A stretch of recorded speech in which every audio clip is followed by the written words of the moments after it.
Okay.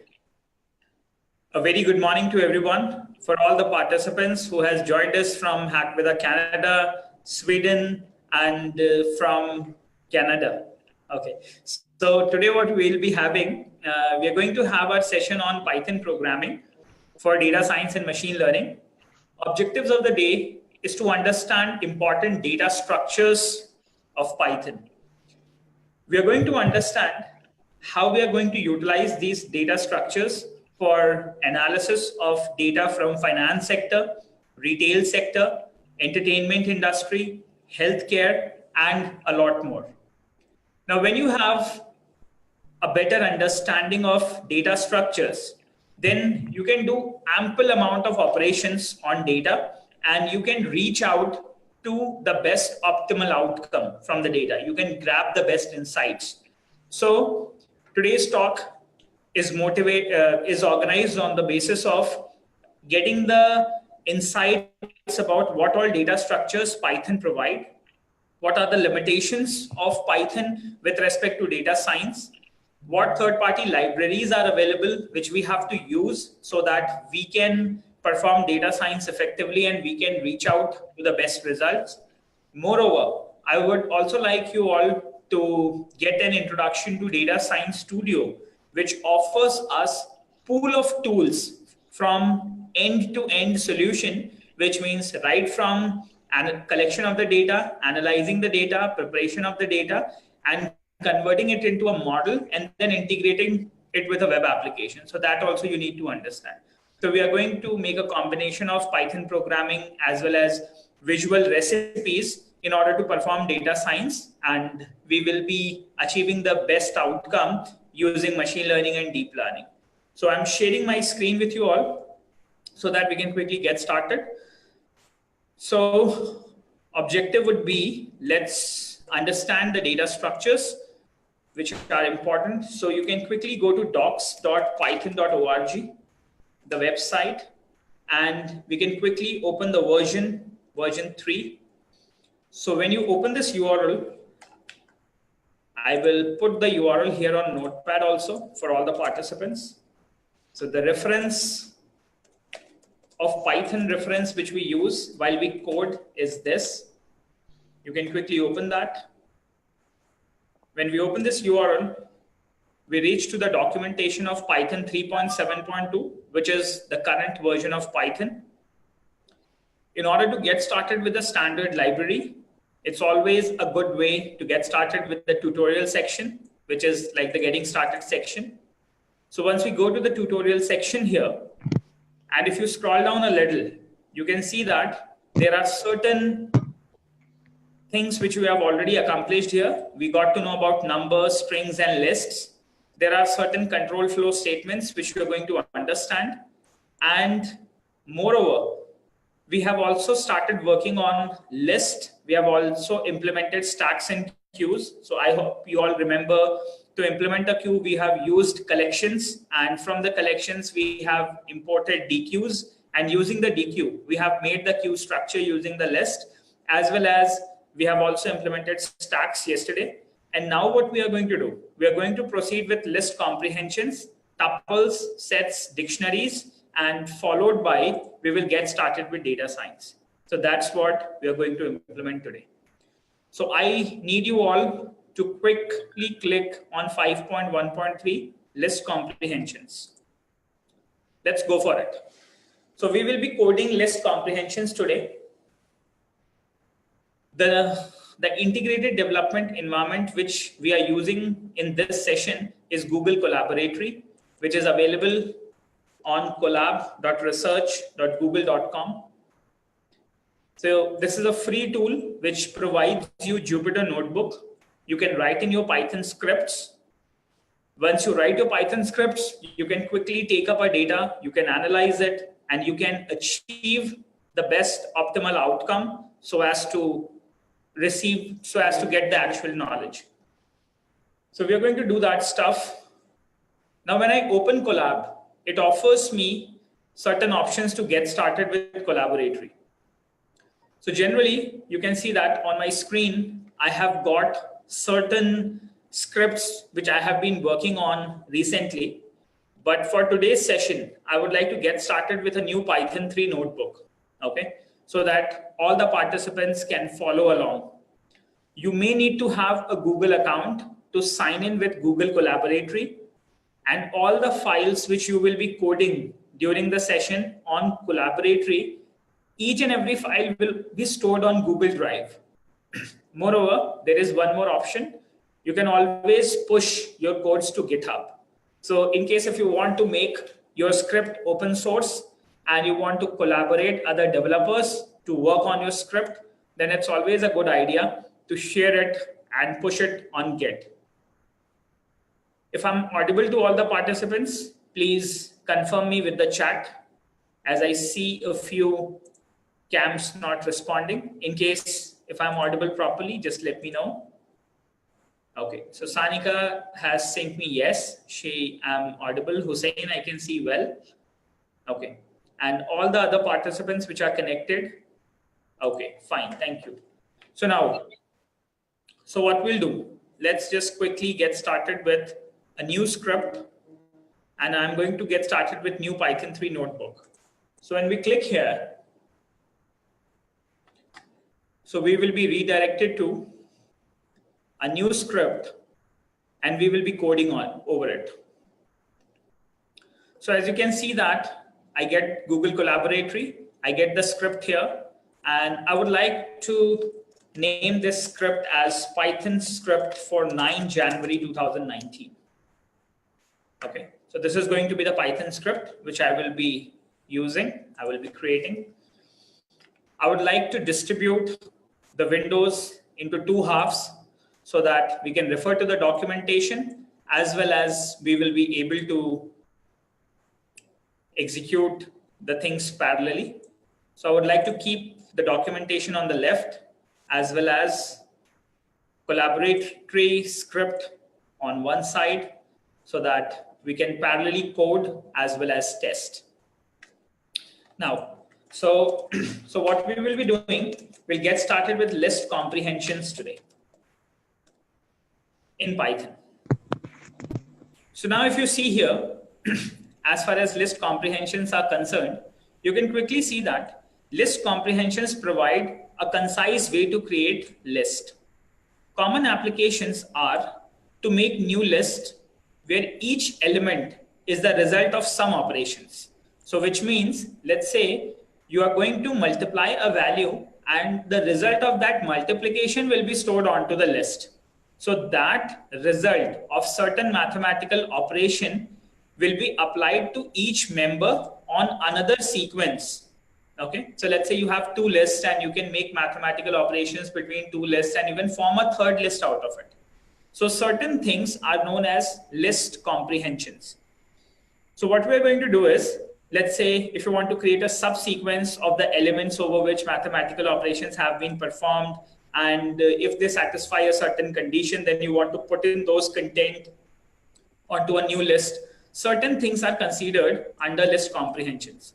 So now here you can see that we have got a method over here wherein it says that assume we want to create a list of squares. So there is an empty list of squares which will be made. Then from a range of value from 0 to 10, from 0 to 10, you're going to get some values. You're going to put each value into X. Let me just quickly put the annotation on. So on this step, let's say we have made an empty square list. Then we have taken a value from the range. So the range 10 means we will be printing from 0 to 9. Each value in the range will go into X. Okay. And then what we'll do, let's say it starts with 0. So we will take power of square of 0, then square of 1, then square of 2, square of 3, square of 4.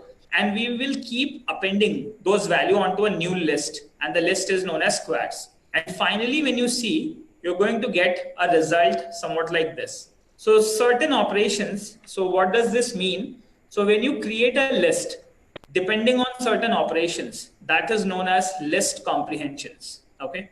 So now if you would like to do it, let's just quickly have an implementation for it. So I'll explain you that what exactly we are going to do. Now, So first of all, what I need you to know. So let's create an empty list. I hope you all will be comfortable with creating an empty list. Let's say I would like to make a list of multiplication. Okay. I would like to create a list of multiplication. So initially this multiplication list will be an empty list. I've got a chat message. Let me just quickly read that. Please use headphone if possible, as static noise coming. Okay, so what is the static noise which is coming in? If you have headphones, I mean, that would, because sometimes I feel like there is a noise coming up actually over there. Okay. I mean, that's fine. You can continue. I mean, if not, like, go ahead. Okay. So now, so let's say you have got an empty list known as, let's say, multiplication. Now what we are going to do. So let's say for a range of values, okay, we are going to perform multiplication operation, let's say over a range of values, and store the values on a list.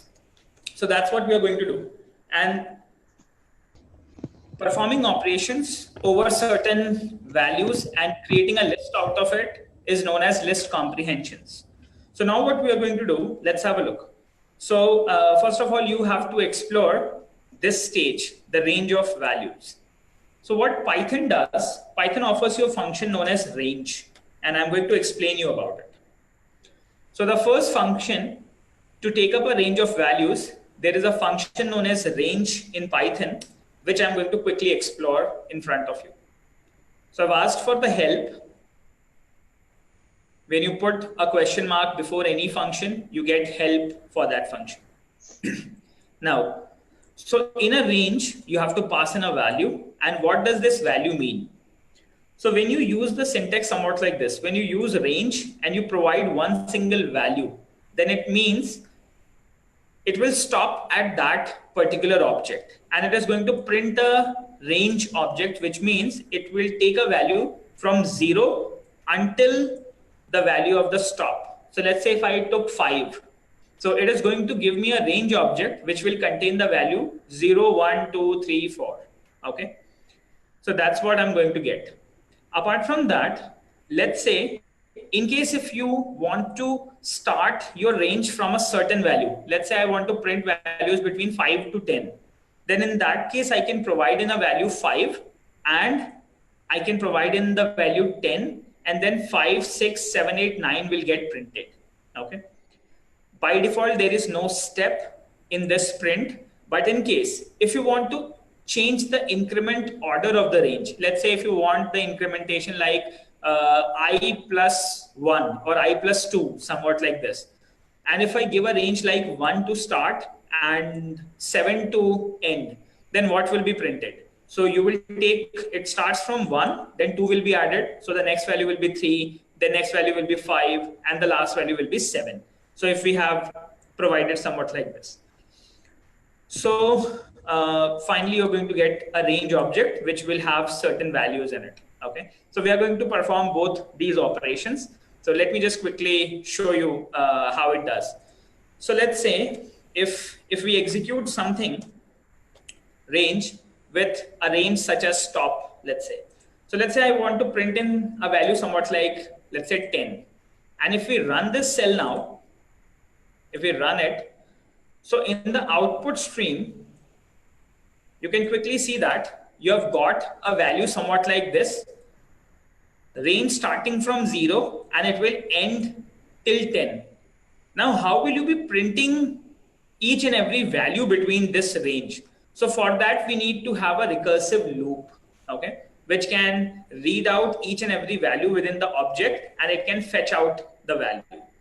So now if I say, let's say I've got a range object and I want to print in each value which is available within this range. So what am I going to do? I'm going to take this range and I'm going to put this range onto a variable. Let's say like this. So I want each and every value which starts from 0 and which ends up at j minus 1. So j is the stop value. So 10 minus 1, 9. So whatever value starts from 0 until 9, on each iteration, the value will go into x. So I'm going to create a for loop somewhat like this. And within that for loop, what next you can do is you can print the value of x. Okay. So let's say if I print x, I'm going to get all the values which are available within this range. So let's just quickly print that out so that you guys will get to know. And we need to use a tab separated value for that. Well, I think I'm right in this case. For x in range of 10, print x. Are you using parentheses? I mean, you're not using parentheses for print. Okay, I need to use the parentheses. Fine. Let's just print x. So in 2.7 version, we used to print the values directly, but the print function here, you need to provide in this parenthesis as well. Let's run it. Okay. So now when we print in this value, now you can quickly check that we get a response somewhat like this: 0, 1, 2, 3, 4, 5, 6, 7, 8, 9. So each value between this range object, which starts at 0 and ends at 10, will go into x, and you're going to print the value on each iteration on a new line. So yesterday you have already got to know about that print has a default end line operator, and that is /n. I hope you remember. So due to that, these values are printed on a new line. But in case if you change the end line operator with end to somewhat like this, let's say space, then in that case, when you print, you will get all the values printed onto the same line with a space attached. Okay. So certainly you can change the way how print functions and how would you like to see your data coming out of your functions. Now, so let me just quickly complete the document string here. So as you see, you have got, just give me a moment. Yeah. So as you have got this range object, so what exactly it does? So when we execute range, it returns an object that produces a sequence of integers from start value, which is the inclusive value. It will be taken from where the range starts, and to the stop value. Stop is the exclusive value, which means you will take the value j minus 1. Okay, and by a step. So I've got a chat message. Just give me a moment. Yeah.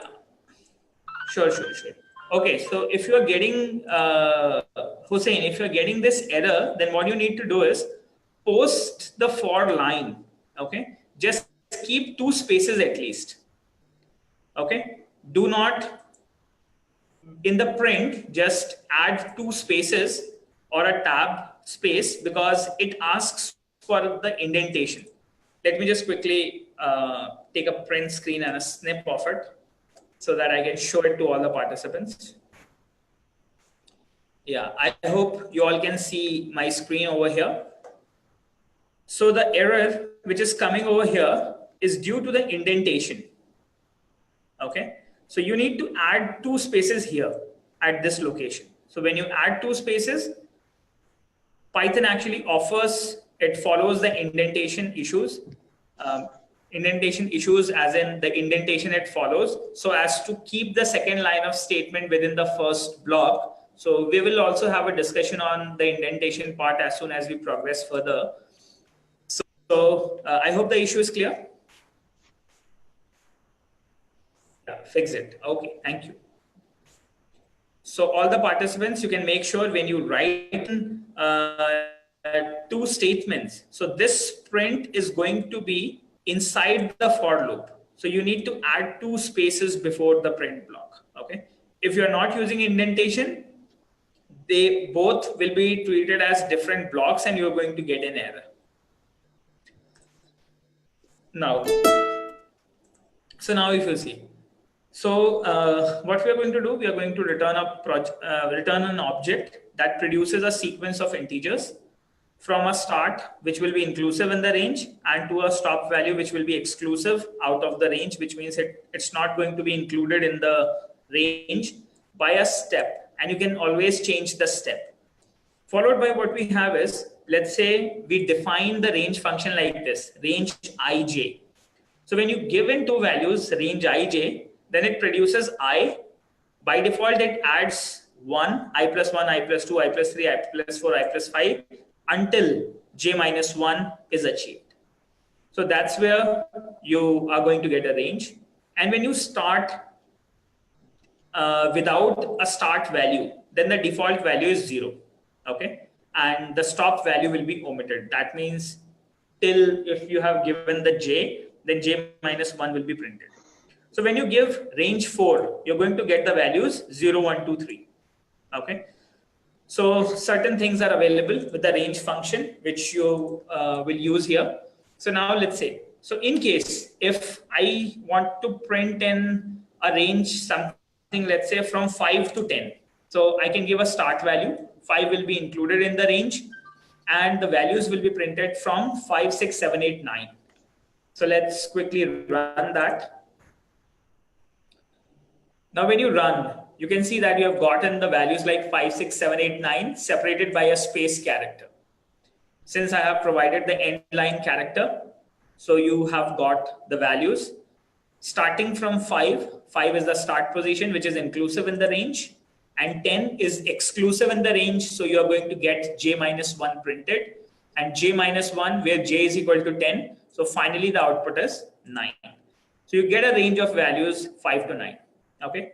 Now what I want is whatever values will be available in X, I want to perform some mathematical operation on it, and then I want to store that onto a list. Okay. So what I'll do, I'll just come out of the statement, and what I'm going to do, perform some mathematical operation, or it would be good if I just write that on a new line. I'll just add a new code cell, and I will be executing that code cell here for you. Okay. So what am I going to do? I'm going to take a range of values in X, perform math operations, store into a list. Okay. And this is known as list comprehensions. Okay. Now let's do it. So what exactly you're going to do? So let's say I have got like, I'm going to take in a list known as addition, and for a range of values. So I'm taking the range of values. Let's say I'm going to take in 5 values, which starts at 3 and whatever the values, and it ends at 10 with a step value I want to define. You can also define a step value. You can also take up help in order to identify what would be the step which you want to define. So the step will be, let's say 2. So if I add 2, then the start value will be 3. Then 2 will be added to it. So it will be 5. Then 2 will be added to it. So it will be 7. Then 2 again will be added. It will be 9. And when 2 is added and it becomes 11, 11 is greater than 10. So it won't be printed, because at the end, we are going to get the j minus 1 value, and j is 10 here. So I will get the last value as 9. Okay. So let's do that. So I open this block. This starts the scope of the for loop. Okay. So anything which I define here will be treated within the for loop. Okay. If I use these 2 indentation blocks, let me just do that with the annotation. So if I use this space before a block, okay, so that part is considered as the indented block. So at least there should be like 2 stages. So as to keep the statement which I write here, this statement should be within this for block. Okay. So I need to add this 2 spaces indent here. So to do this, let's have a look. So now when I press enter, so I'm going to perform some mathematical operations on X. So what I would like to do is, let's say I'm going to take in the value of x, and I would like to let's say add 15 to it, to all the values. Let's say I would like to increase the salary of all the range of people by rupees 15, let's say, or I want to increase the product's price of all the serial IDs by 15 rupees. Let's say that is like my objective. So I'm going to add x is equal to x plus 15. So I'm going to store the value into x, and not x. In fact, I will store it into a temporary value, and then let's say I have the list known as addition. I'm going to append the list of temp in the addition. Okay. So this loop will execute certain number of times, and finally, when we are out of the loop, then in that case, I'm going to print the contents of addition. Okay. So I hope this is clear to everyone. We created an empty list. We have taken a range of values which starts from 3, ends up at j minus 1, ends up at 9, step by 2. Then whatever the value will go into x, we are going to add 15 to it, and we are going to store it into a temporary variable. And we are going to append the temporary variable to the addition list. And finally, we are going to print the content of the list. So when we run this code now, so you get the values like 18, 20, 22, and 24. So what happened? We took 3. Let me just type that here using the annotations. So let's say, so what we did, when you started, so I was 3, okay, and j was 10. So the value should be printed from 3 to j minus 1, which is 9. Okay. So when we started, so first value was 3, we added 15 to it, so it becomes 18. Okay. And we added it to the list. So let's say we had the list, we pushed in 18 here, and we got it. Now, when we got into the second iteration, we stepped 3 by 2. So we added 3 plus 2 will be 5. So 5 has been taken because we have taken the step as 2. So 5 plus 15 will be 20. So now in your list, 18 was already there and we appended 20 into it. So the list becomes somewhat like this. Then we have gone to the third step wherein we took 7 and 15 has been added, it became 22, and then the operation happened wherein the value is again appended. So you got 22 like this. Okay. So I hope the concept is clear to all the participants that how exactly these statements executed. Okay. So now you get to know you have created an empty list. You have started this with I3, J value was 10. So the last value which has to be printed should be J minus 1. And the step was 2. So for each value, 2 will be incremented. So when we got the value of X, we have added 15 to it. Then we pushed the value onto a temporary variable. And then we appended the temporary variable onto this addition list. And finally, we printed the content of this addition variable. Is this clear to all the participants? Please let me know with the chat. So I'll quickly save these images so that you can later relate it. Okay, so this is list comprehensions. So Mansi, Sanika, and Hussein has already said yes. So Shimilis, are you able to understand? Are you able to follow?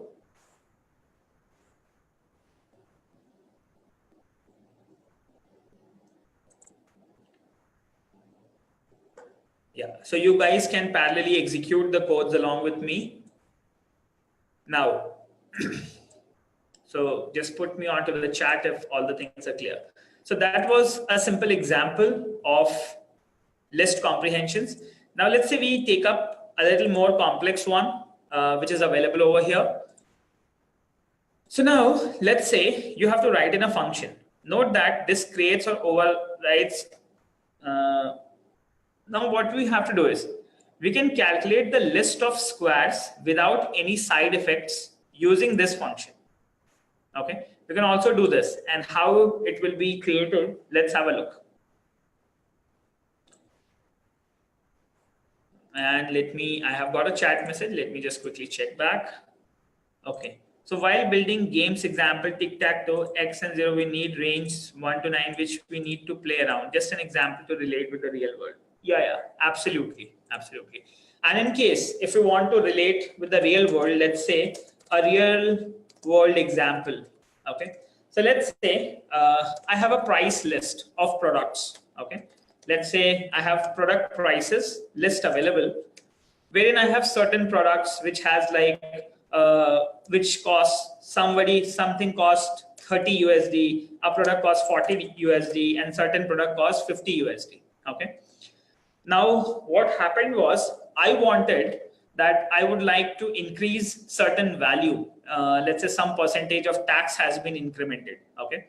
Let's say I want to include a tax value of like, let's say 40 rupees to each product. Okay. Somehow we got a new delivery service and we got to add that revenue or that cost price into the product prices. So let's say I added a tax value 40 here. So now what I can do is, in case I need to update all product prices, so what I can quickly do is I can take up for X in the product prices, So I can take up the product prices list for each value of the item in product prices. Let me just annotate it here. So what you will do, you're going to read each value in product prices. So let's say the product price was 30. So in the first iteration, 30 will go into X. In the second iteration, 40 will go into X. And on the third iteration, 50 will go on to X. And what we are going to do, we are going to add the tax value to these prices. Okay. So instead of we doing manually this addition process, we can quickly make use of list comprehensions. Okay. And how do we do that? Let's have a quick look.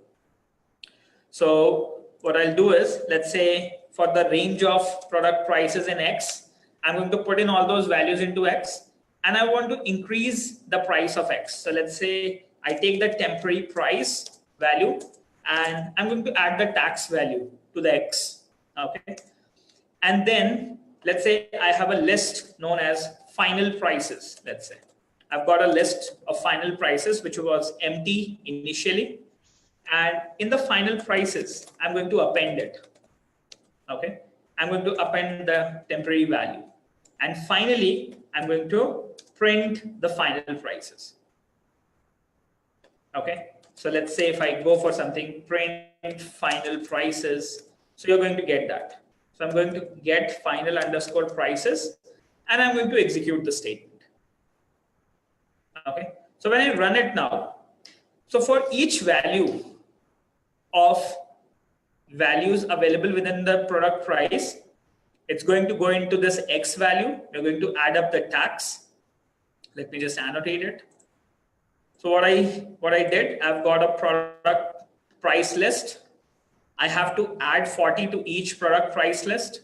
So for that, what I did, I have made an empty list known as final prices. Then for each value in the product price, I have taken each value and I put that value onto X. So let's say when 30 came into X, so we added 30 with the tax value 40. Okay. So the value becomes 70. Now what we did, we added this 70 value to the temp, and temp has appended it to the final prices.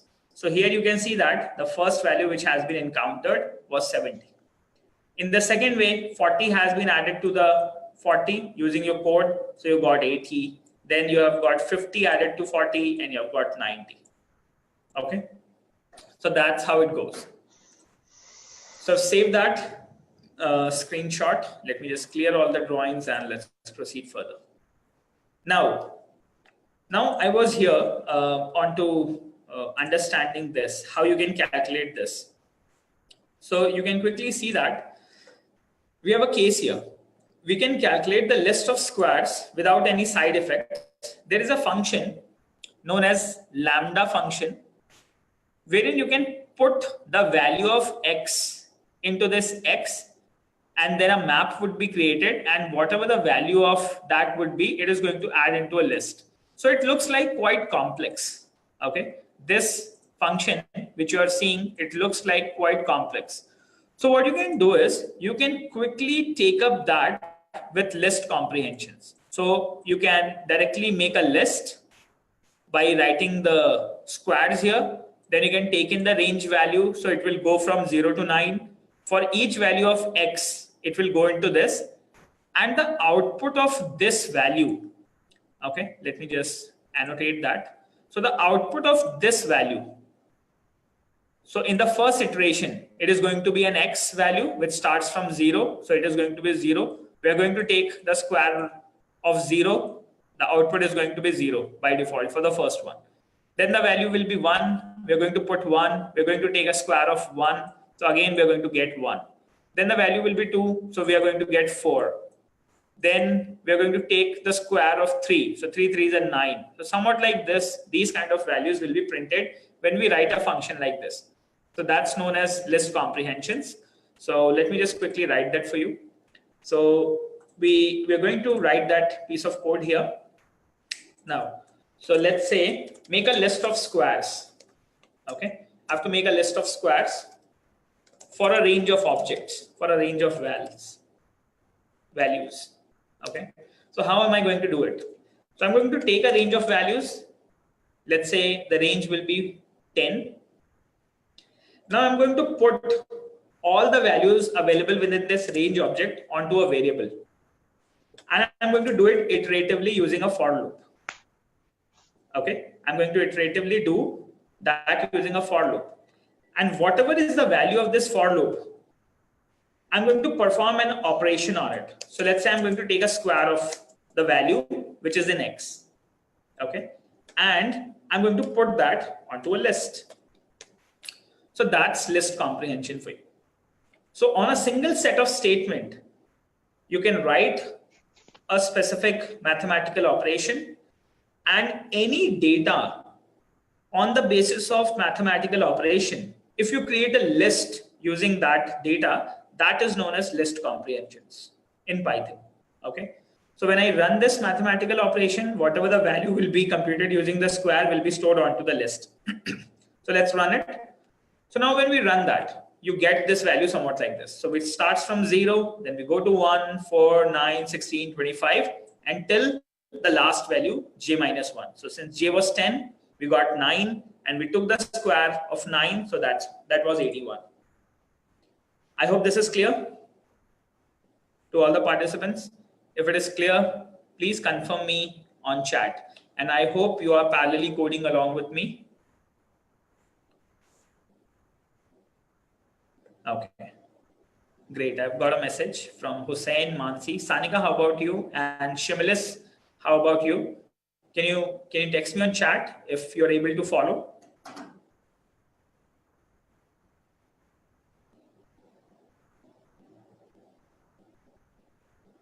If you're facing any difficulty, you can let us know so that we can organize support for you.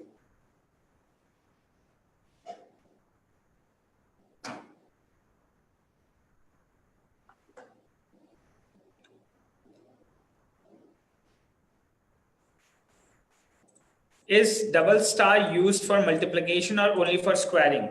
Double star is used to make a square, and if you use single multiply, then it is used for multiplication. So double into is square and single star is multiplication. So Sanika has asked this question, is double star used for multiplication or only squaring? So yes, it is only used for squaring if you use double star. And if you use single star, then it is for multiplication. Shimilis, can you hear me? Yeah, so again, Sanika asked, if I have to raise it to the power of 2 or to the power of 3 or to the power of 4, we use double star. Yes, absolutely. So let's say if I would like to take a cube of all these values, I can quickly take in 3. and I will get the cubes of the value. In case if I want to compute the quad of the values, I can quickly raise to the power of 4 and I will get those relevant values in return. Okay, and so what you can do is, let's say you can also store that onto a variable. Let's say you store that onto quad. Okay, again, if you want to take a cube of the values, so you can quickly put that a cube here and you can quickly store that onto a variable known as cube. And when you run it, you're going to get quad and cube calculated. And if you go here and you print quad is, you can quickly put the value of quad, as well as if you want to put a cube, you can quickly put the value. Okay, so somewhat like this. So now when you run that, when you run this code, you get both the values of quad and cube.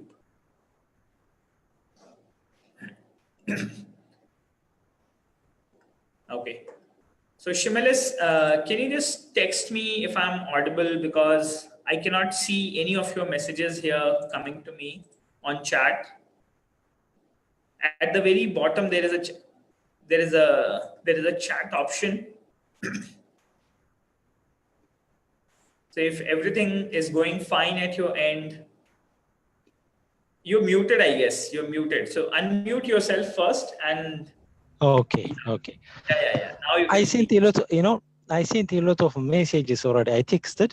There is a product price is not defined. There is an error. Python is fine. Yes, a little bit. It's possible to follow you, but for this one, it says product price is not defined. Okay. Product price is not defined. So that is because you have to take this variable here. I have defined product prices like this. I did so that one. Okay. I missed list. the letter S. That is a mistake. Yeah.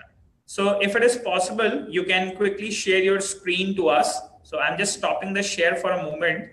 And at the very bottom of your screen, there will be a green color button known as share.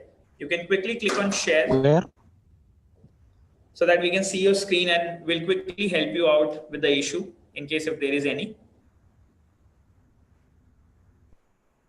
At the bottom of the screen or at the top, if you see, there is going to be a button known as share, green color button. That, yes, we got to see yours. Yeah, so I got it now. So you have used productive prices. Okay.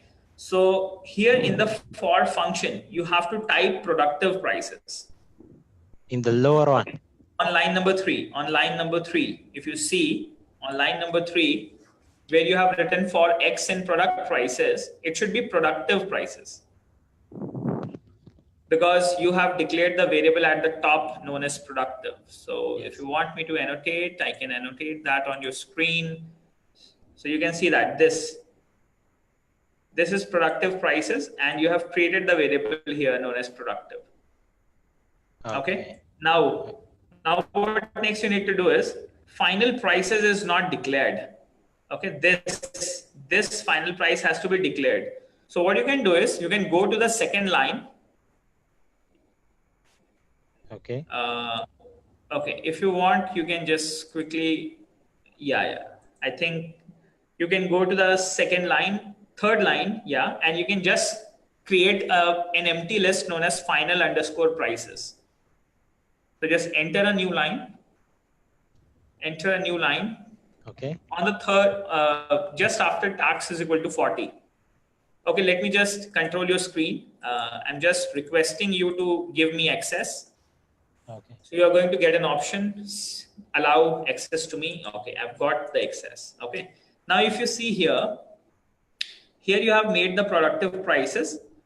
Here were certain prices which you have defined. You have the tax defined. Now you have taken this productive price list, which includes 30, 40, and 50. So on each iteration, one value from productive price will go to X. Okay. But now what do you want to do? Here on this line, you're trying to append something to final prices. But Python interpreter does not know that what exactly, what's that search? Can we close it? Yeah.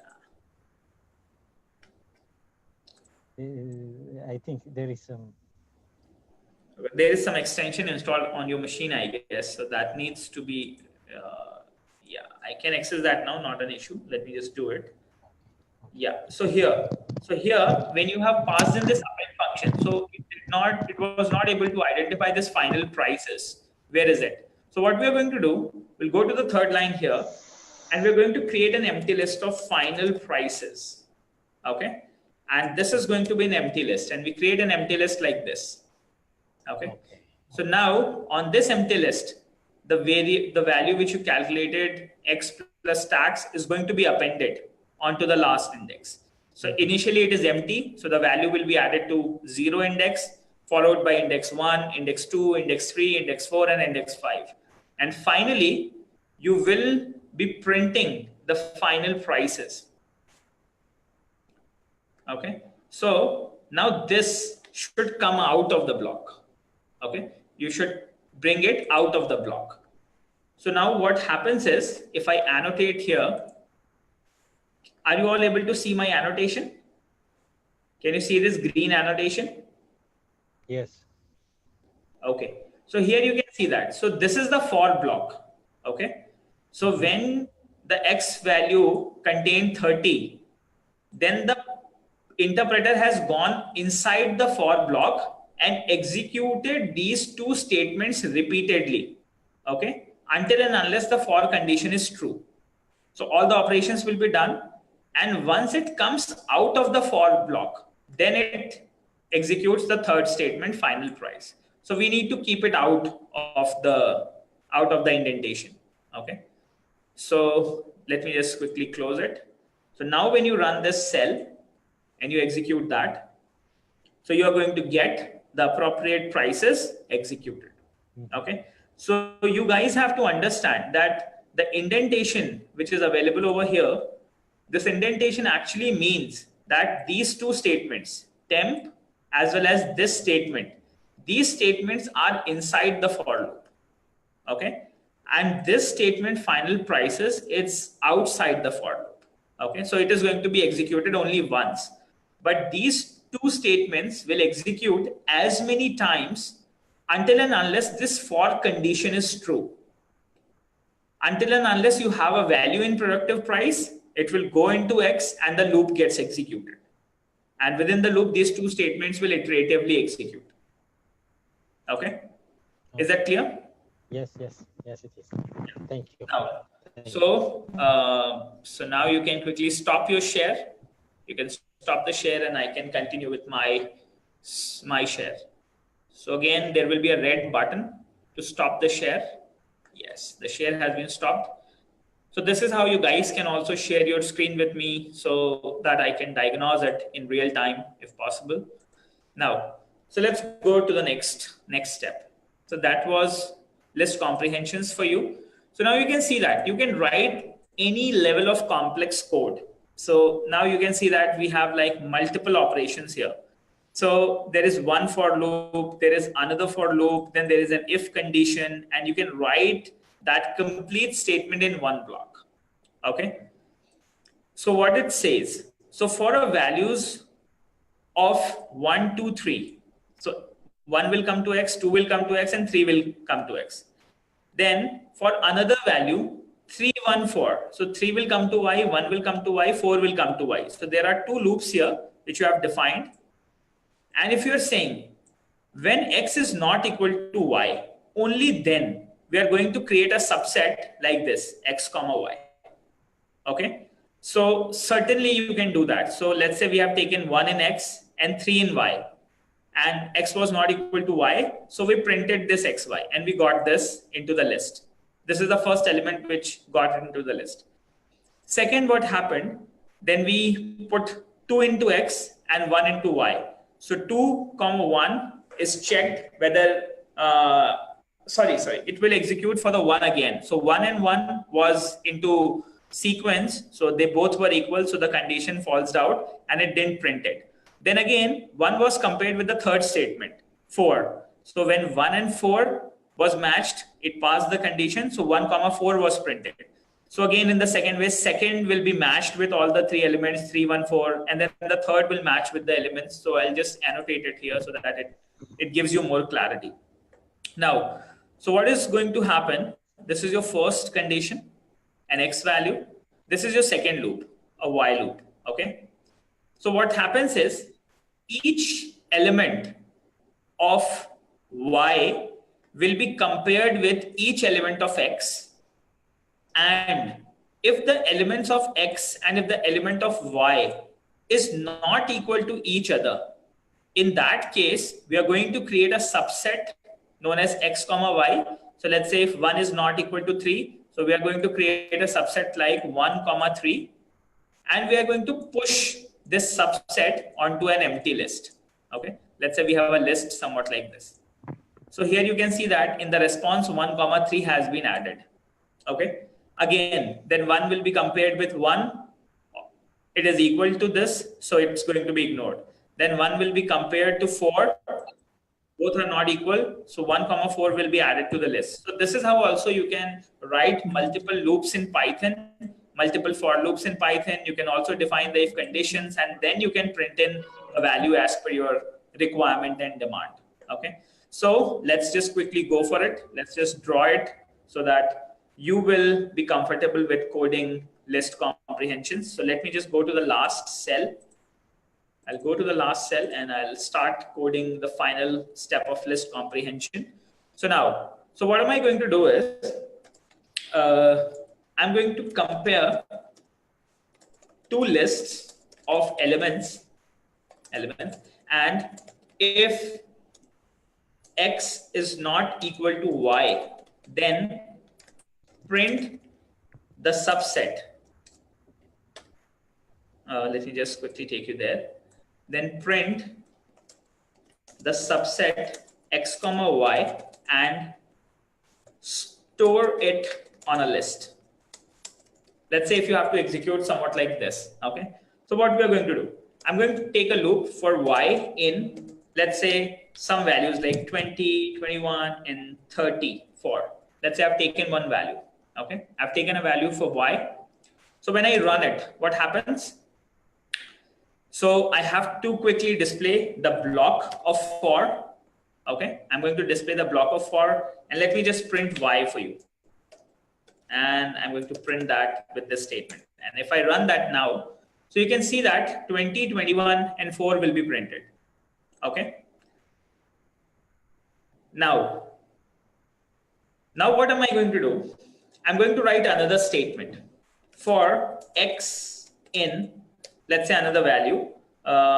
Let's say 19, 20, 21. Let's say I will get another for loop, and I'm going to print in X here. Okay, I'm going to print, let's say, X comma Y, kind of that, so that it gets clear to you. So I'm going to print it somewhat like this for each element. And if I run, so now 20 will be compared to 19, 20 will be compared to 20, and 20 will be compared to 21 for each statement. Okay. If I type it vice versa, let's say 20, 21, 34 will be the value of X, and this value will be Y. Let's say we are writing two loops in sequence and we are printing the values. So if I do it somewhat like this, so what you see, you get a subset like this, 2019, 2020. So each value, let's say I've taken the value of X, we compared the value with 19, I compared it with 20, I compared it with 21, and finally I have printed this set. Okay. So आप यहाँ देख सकते हैं, you all can see here that 2019, 2020, 2021, all the three has been printed. Again, in the next line of case, 21 is compared with all the other three. Now I want to put one more condition here in this loop. Okay, I want to print one more condition. I want the print only if X is not equal to Y. If this is the case, only then I would like to print X and Y. Otherwise, I don't want to print it. Okay. Let's say this is the condition. So when I run it, so we go for 2019, and since 20 is equal to 20, so we skipped it and we got a print 20 compared with 21. So now this time you can see that we have got like 4 statements to write and get an output somewhat like this. But the benefit of list comprehension is if you use list comprehension, okay, you can write such code in one single line in Python. Okay, so what I can do is we can do it somewhat like this. Let's say we will write 2 loops for X in, let's say 20, 21, and 34. Okay, followed by for Y in, let's say 19, 20, 21. If X is not equal to Y. Okay, so you can match up this condition. So you can print X, Y. Okay, and you can add it to a list. Okay, so that's the beauty of Python. And now when we run this statement with list comprehensions, you get the same output: 2019, 2021, 2119, 2120. You can see that here. So this is the last result of this statement. The earlier one belongs to the first one. I hope you all can see that. So now if I annotate that here, so in part 1, I have written like 4 lines of code. But in Python, I can make use of list comprehension to write such code in one single line. So what I just did, I have written the code in Python somewhat like this, so as to achieve the same operation. So with loop 1, I have got this. Okay, so this was the result of first statement. And when I did this, again, I've got the same list and I've got the values like this. So since I didn't printed it onto the list, hence the format of both these are different. If I would have printed a list here, I would have appended to the list, we would have got the same format. Okay, so if you want to see the same result, I can also do that for you. So let's say instead of printing onto a list, let's say I call it as list 1. Okay, let's say I call it as an empty list. And instead of printing the statement, I am going to append the value to the list 1. Okay, list.append X, Y. I want to append the values like this. Okay, let's say you can do that. You can append the value and you can add in like 2 blocks, X, Y, whatever, because brackets will be treated like a subset here. So you can append the values like this. And the second list, the second statement which you're taking, you can put that onto list 2 and you can run now. Okay, so when you run the statements now, and if we add another code cell, if we print list 1 and if we print list 2, so I'll just write a string statement here. List 1 is this, and if we go for like this, list 2 is followed by the contents of list 2. So when we run this statement, so now you can see that you've got the same output with both the statements. So when we talk about Python, Python gives you features like list comprehensions, wherein you can make a multi-line code and you can write that code into one single line. So that's list comprehension. So you can perform mathematical operations on data and you can quickly put that onto a variable. Have you got that? Guys, is that clear? Have you understood what's list comprehensions?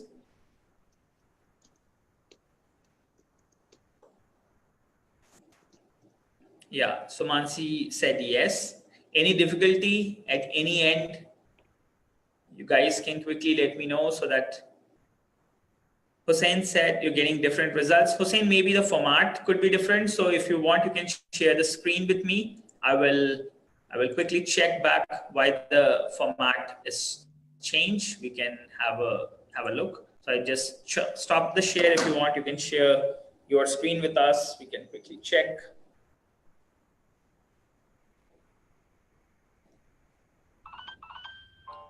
Yeah.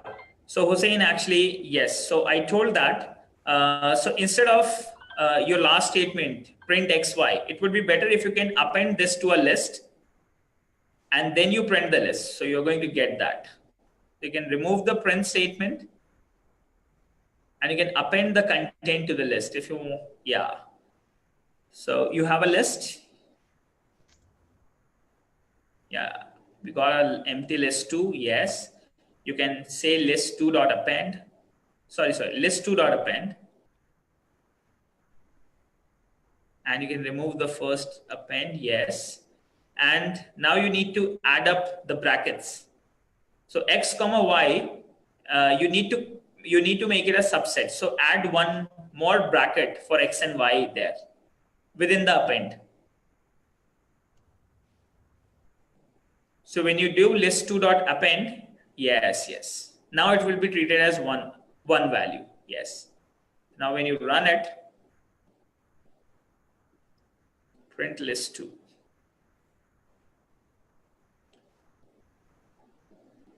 So you get the values, just you need to change in y and x accordingly. So if you change the value of x and y in the second loop, you will be able to get the same results because you have like compared vice versa. So in the first loop, if you just change it list1 to x and y, you can quickly check the same result.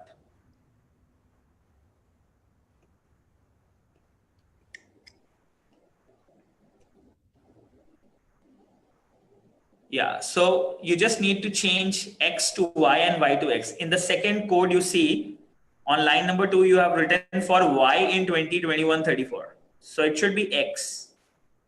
In the second code, yes. For y and x, you should take x outside and y inside, and you will get the similar result. Yeah, line number 2, yes, this should be x. And this should be y. No. Second line you have to change. Yeah. So now you see, you get the same result.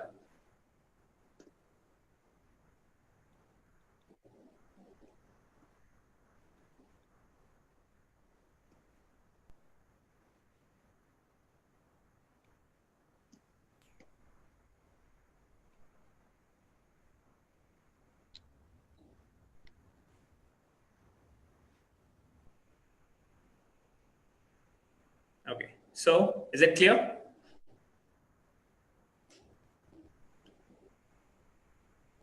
Okay, so that's how you guys can quickly make use of list comprehensions in order to write Python into one piece of code. Okay, so there are certain more options which you can use with list comprehensions. Okay, now I would like to take you to the next one, wherein you see nested list comprehensions. Okay, so the initial expression in a list comprehension can be arbitrary expression, including another list comprehension. So you can have two list comprehensions in one. Okay, so let's say you have got like transport. You can see that example. It's like pretty easy to implement in. So here you have like two lists available. So you can see that one, you have a range from 0 to 4. So you're going to get 0, 1, 2, 3 printed. Then in the matrix, so this value of 0, 1, 2, 3 will actually go into this matrix. Okay. So for whatever matrix you have taken above, so for each value 1, 2, 3, 4, it will go into the row. Then 4 times, let's say 0, 1, 2, 3, 4 times, it is going to take up the value of the index of whatever row it is. So it's going to take up the first value, it's going to take up the next value, the third value, and you're going to get this kind of statement out. Okay. So you can write like multiple nested list comprehensions within one. So you have like one list made here. This is one list, and this is like second list. So you can make up two lists using one list. So that's like nested list comprehension. So within one list, you have a list of lists. That is known as nested list comprehension. So you can see that we have list 1 here, we have list 2 here, we have list 3 here, and we have list 4 here. So 4 lists are available within one list, and we call it as list comprehensions nested. So I guess you got to have a lot of information about this here. Now let's talk about tuples, a few data structures which we will be taking up. So now let's quickly, tuples are not much important as of, you can always have alternate options, but for the sake of completeness, let's go for it. So let's go for tuples and sequences. Actually, these are important with various certain cases. So we'll see where can you use them. Okay. So as of sequences is context is concerned, so we saw that lists and strings have many common properties such as indexing and slicing operations. There are 2 examples of sequence data types. Okay. All these are sequence data types: list, tuple, and range. Since Python is an evolving language, other sequence data types may be added. There is also another standard sequence data type known as tuple. So you're going to understand tuple. Tuple is pretty easy. A tuple consists of a number of values separated by commas. Okay. So when you create a tuple, this means you add the values into an object separated by commas. So let's say if I type in something like this and I add it into a comma and I push it into T, I get a tuple. Okay. And when I print T, I get an output somewhat like this. So let's say how to create tuples. Okay. How to create tuples. So what is a tuple? So when you create a tuple, you can add in multiple values separated by comma onto an object, and that makes your tuple. Let's make it. So let's call it as my tuple. And in my tuple, I would like to push in a value known as Devanshu, separated by comma. Let's say my age, 28. Let's say my pin code, LB56, and whatever it is. Let's say country code, Ontario, somewhat like this. So I've created a tuple very simply by just specifying commas. And when I print tuple, you can see that you get a tuple somewhat like this. Okay. So we have printed my tuple. So Python gives you that opportunity that you can sequentially type in multiple strings and integers, and you can put it onto a sequential data structure. And as you can see the example over here, I've got a chat message. Let me just quickly check what's that. Okay, so can we say tuple is same as array used in other programming language? Actually, I think we should not compare Python with any other programming language as of now, because there are so many syntax differences. And if I say yes, it is going to cause confusion for a lot of beginner level programmers. So I don't want to say as of now that tuple is same as array used in other programming language, but I will consider it as another list. So tuple is an other list wherein you can add values of heterogeneous data type. With respect to array in other programming languages, array is a homogeneous data structure wherein the type of the data which you are storing in is has to be similar, but that does not goes with the case of tuples. So Hussein, for your question which you asked, can we say tuple is same as array used in other programming language? So I will say no as of now, because you can store heterogeneous data, and I will consider it as a list wherein you can quickly store multiple values of different data types, and you can perform operations on it. Okay.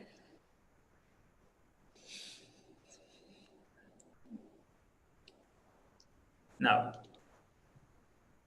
yeah, so let's go for it. So yes, you can have nested tuples. So as you can see that tuples can also be nested, which means you can have a tuple inside a tuple. Okay. So let's see, let's write another code, another piece of code.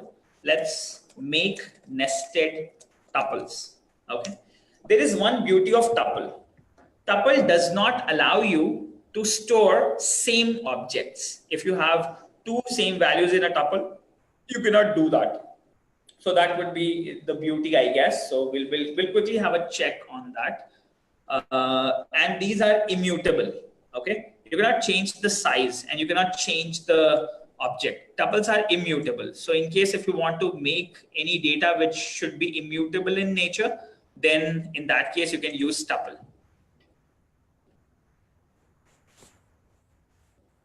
Yeah, so I've got a definition from Sumit sir as well. Tuple, it uses sequence type data structure, absolutely, and it is immutable while list is mutable. Yes, so that's the only difference. So when you talk about tuple, you cannot mutate it. That means you cannot add in more values, you cannot delete, you cannot update the values. There are certain things, so it's immutable. Once it is created, it's fixed. And when you talk about list, you can change the values, you can add more number of values at the end, at the starting, and you can do a lot of operations with that. Okay. Now, so let's just go for nested tuples. So I call it as nest tube for my nested tuple. So I'm going to add my tuple as well as I'm going to add in a new tuple. Okay. So to add in a new tuple, you can quickly take up round braces. And let's say I would like to add another tuple known as Sumit, and let's say 29. I want to add it to nest tuple. And when I print nest tuple now, and if I run it, so you see you get two tuples now. Okay, so you see you get two tuples now. So the first tuple is Devanshu 28 Ontario, and the second tuple is Sumit 29. And both the tuples are stored in one common tuple known as nested tuple. So that's what you can do with nested tuples. Apart from that, these are immutable. So in case if you want to change the value of the tuple, you cannot do that. Okay, you're going to get the error. Okay, but they can contain mutable objects. That is the beauty of a tuple. So if you have a list inside a tuple, then you can change the values inside the list, but not in the tuple itself. Okay. So tuples are always enclosed with parentheses so that nested tuples are interpreted correctly. They may be input with or without surrounding parentheses, although often parentheses are necessary anyway. So tuple is a part of larger expression. There are certain things which you can quickly go through in the text segment available over here. So that's like pretty easy. So one thing which you need to keep in mind, so tuple is a sequence data structure which is immutable in nature. But if you add another objects in it, those objects are mutable. Okay. Now, so for the sake of completeness, I took tuple. Apart from that, we have a set as well. Python also includes a data type known as set. A set is an unordered collection with no duplicate elements. So in a set, you cannot have duplicate elements. So let's say in case if you want, if you have a list of, let's say some names, okay? Or, and if you want to remove the repeated elements out of the list. So it's a good idea, automatically make a set. So automatically the repeated values will be removed out in a set. So basic uses include membership testing. So let's say if you run a business, or let's say if you run a website and you are focused on providing one subscription to one email ID. In that case, it's always good to handle those email IDs with the set structure. So you don't need to compare it. Let's say if a person has registered for 5 times and in the database, if 5 entries are available for that person, and if you are trying to perform some operation on that email IDs, so same operation will be performed 5 times because data was available 5 times. So in order to avoid certain things, what we do is when we do certain analysis on uniqueness kind of information, so what we do is we take up data structure as set, automatically all the values becomes unique and we perform operations on it. So there is no chance of duplicacy on it. So you can avoid certain things by using set. It eliminates duplicate entries. So let's just have a look. So how to create a set. Okay. So to create a set, we use curly braces. Okay. Now, so let's say I'm going to say my set, and you use curly braces to create a set. Okay. If I put it like this here. So let's say if I say name is Devanshu, then I added Sumit, then let's say I added Sanika, let's say I added Manisha, I added a few names, and again mistakenly I just forgot and I added Sumit again, let's say. Okay. So when I run my set now, so you see Sumit is accounted only once. Even though I tried to put Sumit twice into the set from the data, but actually it took only one Sumit. So this means it naturally removes the duplicacy of the data outside in the set itself. So I hope this makes sense to you all. Yeah.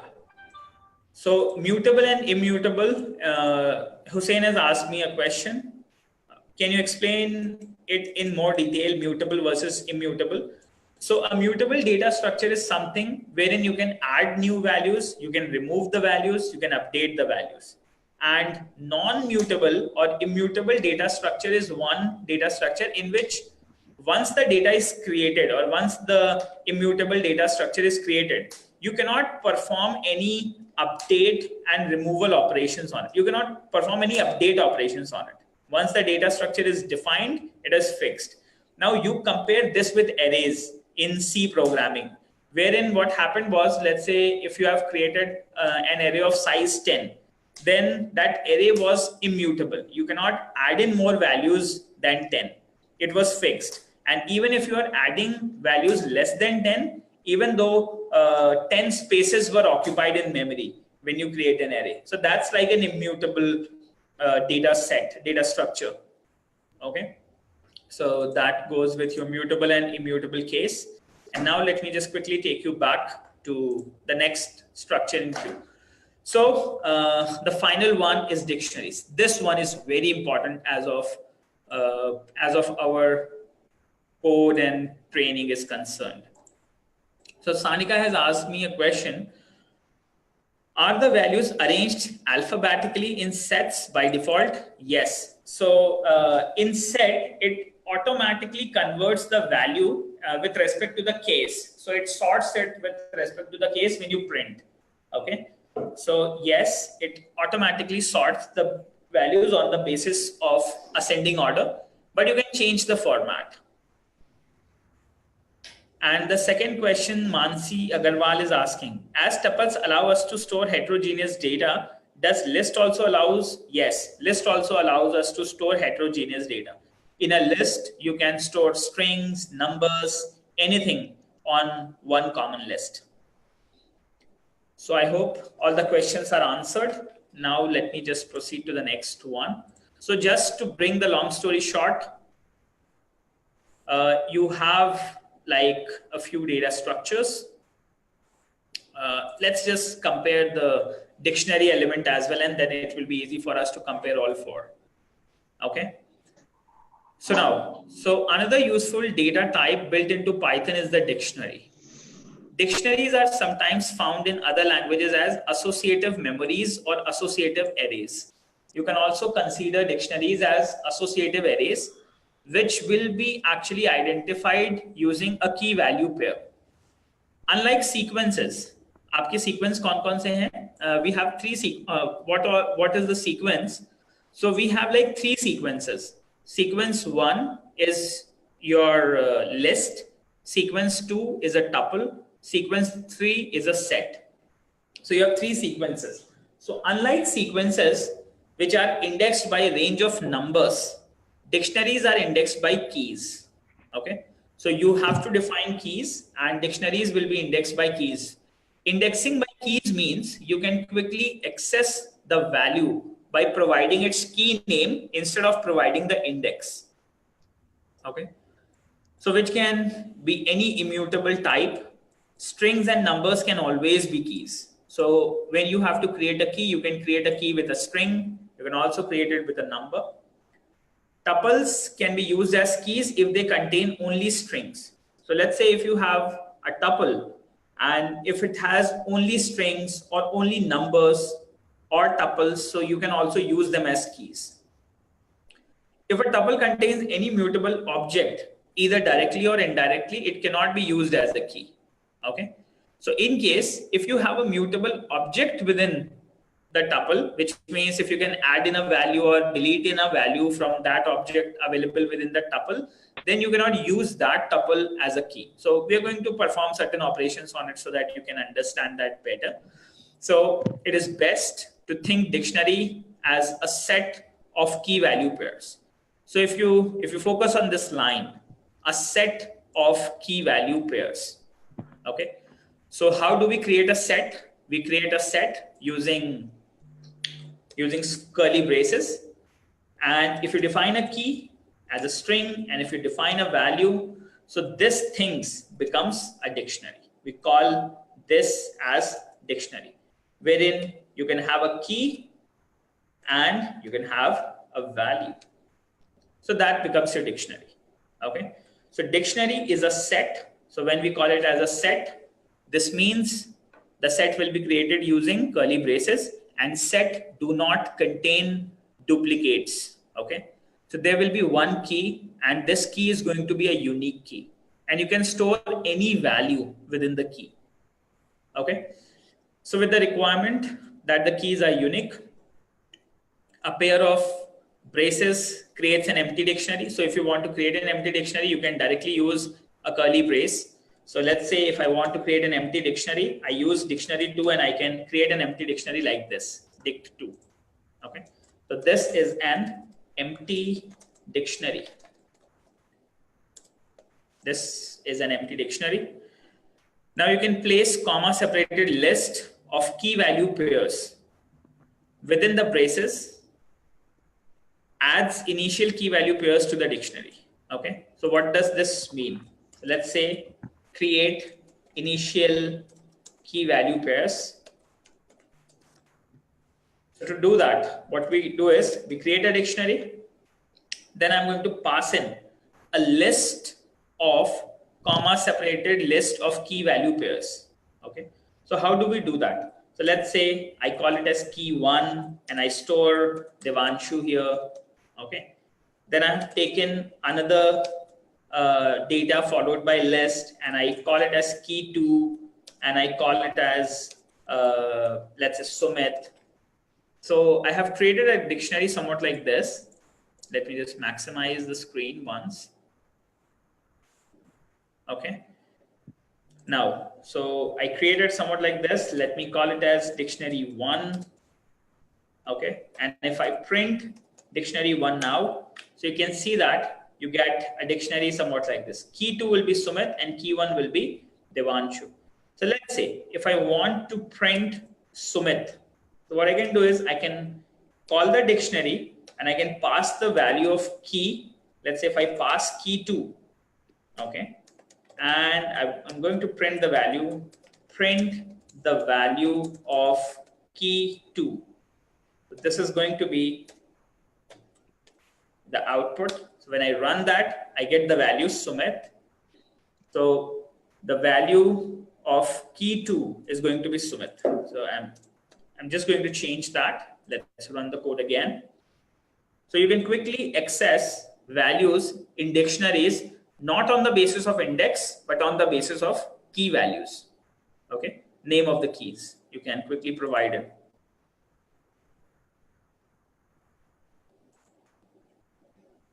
Now, so you can see that we have got various key value pairs. And now what you can do is you can perform list operations on a dictionary, returns a list of all the keys used in the dictionary. Okay.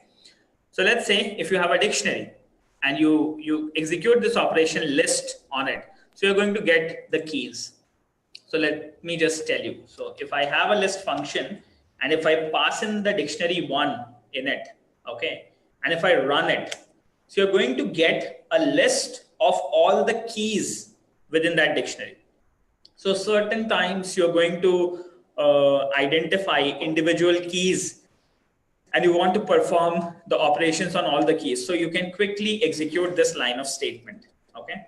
So when you execute this, so make a list of all keys in the dictionary. Okay. So when you do that, you get a list somewhat like this.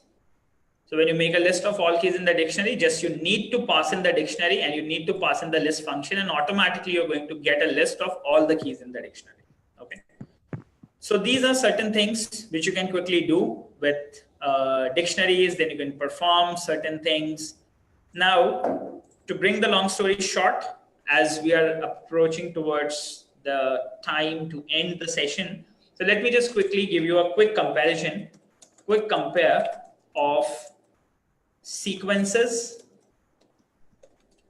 of data structures, let's say, which are available in Python, which you will be using. So the first one is list, which is heterogeneous data, mutable. You can change the values, okay, and can contain duplicates. Let me just, so it can contain duplicates. Second, and one more thing, and it is created using this square braces. Second, you have a tuple, which we create with round braces. Tuple is heterogeneous. It's not mutable, it's immutable tuple, which means you cannot update the operations and it can have duplicates. Then the third is a set, which you can quickly create with this brace. Set is you can store heterogeneous data in that. It is mutable as well, but non-duplicates. Okay, you cannot store duplicates values in it. And finally, the fourth one, which is a very important data structure, and that's a dictionary, which we create using this key value pair. It's a key value pair, and it can store heterogeneous values. It is mutable, as well as it cannot store duplicate keys, but you can store duplicate values. Okay, you cannot have duplicate keys. You cannot have duplicate keys because, again, dictionary is a set. Okay, so you got to know about the important data structures which are available in Python, and you have performed various operations on list comprehensions, mathematical operations. You have seen the for loop, if condition. You have also got to know about tuple, set, dictionary, and various other important data structures which we use in Python. So just to give you a quick recap of what all we have done today. So we started the session with list comprehensions, wherein we created an empty multiplication list. Then we understood about range. So you know, range starts from a variable I, it ends at j-1. You can also provide a step for each value in range. You can put that value onto X. Let me just start annotations as well so that it's clear. So when you print all the values in X, it is going to be printed. Then what I did, I have provided an end line operator. So I changed the end line operator from default /n to space. Hence, my values got printed onto a single line. Then let's switch to the next one. So, okay, I just need to remove the annotations now. Clear all drawings. Okay. Now, then you went to list comprehensions and you got to understand what is list comprehension. So whenever you have a complex code to write, Python allows you facility. You can convert multiple lines of code into one single statement, okay, using list comprehensions. So list comprehensions was basically wherein you can perform data on variables or else on data structures, and then you can quickly put that onto a list. And when you get a list based on a mathematical operation, it is generally known as list comprehension. So I have also shown you certain list comprehensions wherein you have already calculated cubes, you already calculated quad on a range of values with respect to a for loop. Then this was the best example of list comprehension, wherein you have converted 4 lines of code into one single line of code with Python, and you have got the pretty same result for both list 1 and list 2. Then you got to know about tuples and sequences. So in tuples, you got to know that you can quickly create a tuple without providing a square brace, just by typing individual values separated by a comma. So a tuple gets created like this. Or else you can also create a tuple by providing round parentheses. That also can be done. And you can have nested tuples, wherein you can have tuples inside the tuple. So we did that. You got to know about creation of the set. Set was, you cannot store duplicate values in a set. So we tried to provide duplicate values while we were creating a set. But when the set was created, we identified that the duplicates have automatically been removed. Then we got to know about dictionary, which is a set of key value pair. So you can have multiple key value pairs in it. You can have a list of keys and values, and you can put that onto the set structure. You can add dictionary inside the dictionary, as well as you can add multiple different objects of sequences within this dictionary as well. Okay. And we're going to perform certain more operations on data dictionaries, tuples, sets as soon as we progress further in our course. So we got one more operation wherein we got to know that if you want to quickly identify all the keys available within a dictionary, you can quickly do that with a single list function. So you can create a list of dictionary, and automatically all the keys will be identified, and you can quickly grab that. And this is the final comparison of all the data structures which are by default available in Python, which you got to know about. And from tomorrow onwards, you'll get to know about more advanced data structures, which we generally use for data science. So we will be using a combination of dictionary, list, set, tuple with other advanced data structures, which we get through Pandas library, and you're going to perform data science. Okay. So I hope you all got to know about what all we did today. If there is any question, please ask me. If everything is understood to you all, just let me know.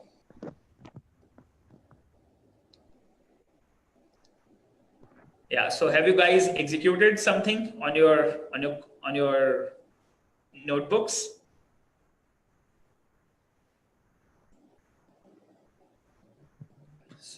So Hussein, yeah. So Mansi said, thanks, got it. Okay. Shimalis, Sanika, you all can let me know. How was it? Have you understood all the things? And post tomorrow, what we'll do, we are going to deep dive into data structures with time complexity, space complexity, a little more depth we'll dive in, so that you'll get to know the utmost importance of when and where to use what kind of data structure. Okay, so when you are available with diverse dynamic data set, then how you're going to use and perform selection of the data structures, and how you're going to solve the real world challenges. Okay, so that you're going to get. So you can use that data dictionaries and all, and you can perform data analysis. So tomorrow, the objectives would be to get more deep into data structure, time complexity, and space complexity things. We are going to perform certain operations on dictionaries, advanced operations, so that you will get to know that how we can use these data structures effectively. And we are going to get started with some advanced data structures with Pandas.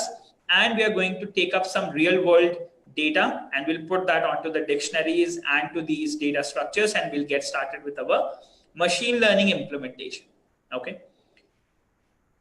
So I hope everybody got to have all the information which we discussed today.